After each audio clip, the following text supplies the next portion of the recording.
جب کسی لڑکی کی شادی ہوتی ہے نا تو وہ اپنے سسرال میں تلخ رویے تلخ باتیں برداشت کرتی ہے، تو تب اس کے لیے وہ سب باتیں برداشت کرنا بہت مشکل ہوتی ہے۔ لیکن جب اللہ تعالیٰ اسے اولاد سے نوازتے ہیں نا، پھر وہ یہ سب کچھ نا بہت پیار سے برداشت کر لیتی ہے۔ کیونکہ اسے اپنی اولاد سے امیدیں ہوتی ہیں۔ وہ اپنی اولاد سے امیدیں لگاتی ہے، ان کو لے کر خواب سجاتی ہے۔ لیکن جب یہی اولاد بڑی ہوتی ہے تو وہ ایک نافرمان، بہت زیادہ گستاخ اولاد بن جاتی ہے۔ میں نے ایسی ماں دیکھی ہے۔ میں نے ایسی ماں دیکھی ہے کہ جس نے ساری زندگی دکھ سہی، تکلیفیں سہی اپنی اولاد کو لے کر کہ میرے بیٹے ہیں، میری بیٹیاں ہیں، یہ میرا سہارا بنیں گی۔ اس نے اپنے سب سے بڑے بچے سے لے کر سب سے چھوٹے بیٹے تک، بیچ میں بیٹیاں بھی ہیں، مطلب بیٹے اور بیٹیاں، ان دونوں سے اتنی محبت کی کہ کوئی ماں نہیں کر سکتی۔ مائیں تو سبھی کرتی ہیں، لیکن اتنی محبت کوئی نہیں کر سکتی کہ جس کا شوہر، مطلب اس کا شوہر بہت چھوٹی عمر میں ہی وفات پا گیا تھا نا، تو اس کے باوجود اس نے اپنے بچوں کو اتنی محبت دی، انہیں کمی فیل نہیں ہونے دی۔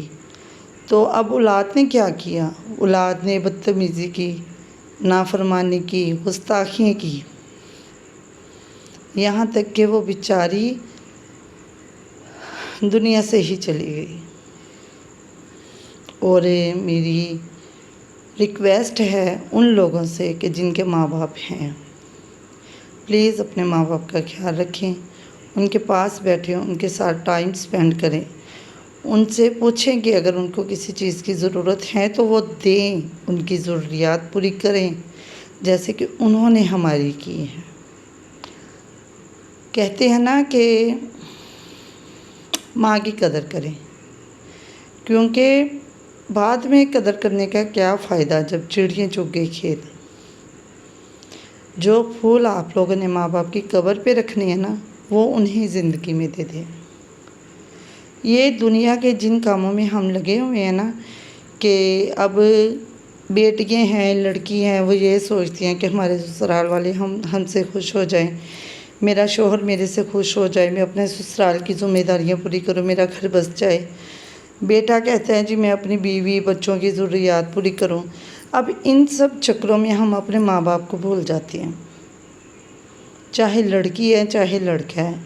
ان دونوں سے میری ریکویسٹ ہے کہ اپنے ماں باپ کو نہ بھولیں، ان کا خیال رکھیں، ان کے پاس جائیں، ان کے پاس بیٹھیں۔ یہ نہ ہو کہ ہم دنیا کے چکروں میں دنیا کو خوش کرنے میں لگ جائیں اور ہماری جنت ہم سے لوٹ جائے۔ بعد میں قدر کرنے کا کیا فائدہ جب ماں باپ ہی نہ رہیں؟ بعد میں رونے کا کیا فائدہ؟ ایسا وقت ہی نہ آنے دیں کہ آپ کو پچھتاوا ہو۔ مرنا تو ایک نہ ایک دن سب نے ہے، لیکن انسانوں کو زندہ رکھتے ہیں، ان کی فکر کر کے، ان کی کیئر کر کے۔ انسان تب مرتا ہے جب ہم اس کو تنہا چھوڑ دیتے ہیں، جب ہم صرف اپنی سناتے ہیں، ان کی نہیں سنتے۔ ماں باپ بھی انسان ہیں، انہیں انسان سمجھیں، اپنے جیسا ہی سمجھیں۔ اب ہماری اولاد ہے، ہم کتنی محبت کرتے ہیں ان سے، کتنا مطلب کہ ان کی ہر چھوٹی چھوٹی چیز کا خیال رکھتے ہیں، اور کتنے خواب سجائے ہیں ان کو لے کر۔ ہم بھی کسی کی اولاد ہیں، ہمارے ماں باپ نے بھی ایسا ہی پالا ہے۔ پتہ نہیں انہوں نے کون سے حاملے کے خواب سجائے ہیں، چلو سارے نہیں، کچھ تو پورے کرو ان کے، کچھ تو ان کا خیال رکھو۔ اگر آپ کو میری ویڈیو اچھی لگی ہو تو پلیز اپنے ماں باپ کا خیال رکھیں۔